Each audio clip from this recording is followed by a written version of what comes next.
मी समर्थ मित्रांनो, तर आज सकाळी असा लवकर उठून स्वयंपाक वगैरे करून घेतला आणि घरात खूप पसारा झाला होता, कारण 2-3 दिवस आजारी असल्यामुळे लक्ष देणं झालं नाही.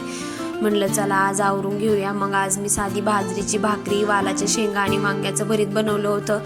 त्याच्यानंतर घरातले सगळे कामं आवरून मी संध्याकाळी गेले होते स्वामी समर्थांच्या केंद्रामध्ये. तिथं शाकंभरी नवरात्र चालू असल्यामुळे आम्ही महिलांनी मिळून एक दुर्गा सप्तशतीचा पाठ घेतला. त्याच्यानंतर घरी आले आणि थोडं पोटाला हलकं म्हणूनच आज मी नॉरचं सूप बनवलं आणि आज तेच घेतलं संध्याकाळी, कारण की पोटाला खूप जड खाल्लं की त्रास होतो अजून, म्हणून मी असंच हलकं. त्याच्यानंतर मी थोडं पाणी उकळून घेतलं आणि एका डब्यामध्ये नॉर सूप टाकून, असं पाणी गरम टाकून त्यात नॉर सूप बनवलं आणि ते खाल्लं.